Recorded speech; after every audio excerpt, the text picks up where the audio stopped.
Dozens of wildfires continue to rage across northwestern Ontario. Here's a look at a map that shows the active fires in the area. Many communities are under a mandatory evacuation order. Smoke from active fires is visible in many parts of the region.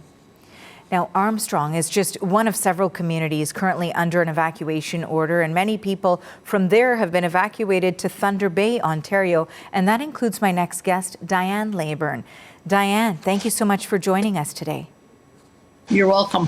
First, I want to ask you what it is like outside when you left from Armstrong and you head out to Thunder Bay. What is the sky like? What is it like to breathe in that air? Oh, the smoke was terrible. It was so thick you could just about taste it. And then we were getting burnt pine needles, ash falling down in the community. And when you did get a chance to sort of leave the home and get out of that community and head up to Thunder Bay, how were you notified about all of that, and what were you able to sort of get together?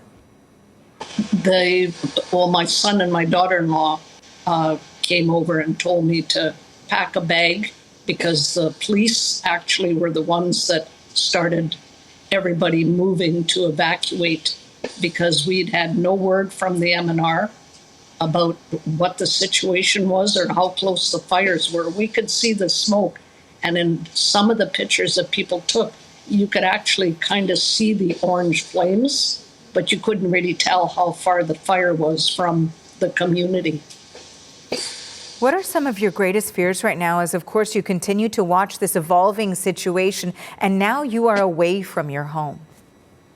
The biggest thing is not knowing anything and not having any kind of communication with whoever would be putting out, reports about how close the fire is to the community, if it has burnt homes already.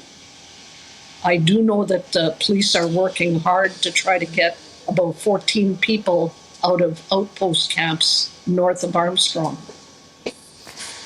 Certainly the scenes are alarming for many people to watch, and we know that many are also saying that something like this is quite surprising. I'm wondering if you've ever experienced anything like this before living in the community of Armstrong when it comes to the wildfires, the type of air quality you're experiencing and the heat too. We've had conditions where the smoke has been really, really heavy. We've had conditions where ash has fallen on the community, but we've never had to evacuate before. So when you consider that, what goes through your mind knowing that this time you guys are forced to leave the community because of how the situation is?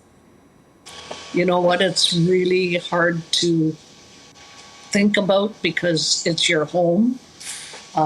It could be the only thing you've got left, and it might be gone by the time you're allowed to go back.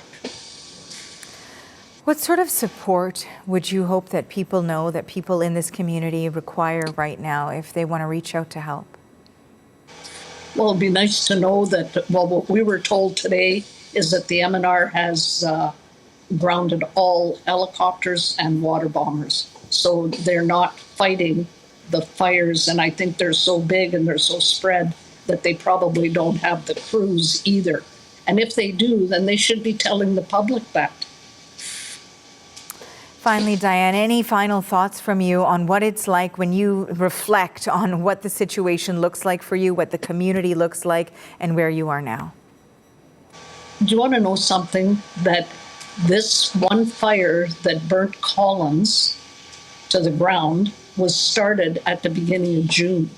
And it was reported numerous times that there was smoke coming from that area where the fire had been. So that means that it was never really squashed. Certainly there have been a lot of fires, and there's a very emergency situation that is underway right now and unfolding, and we appreciate your time and your sharing your experience with our viewers as well, Diane. Thank you for this.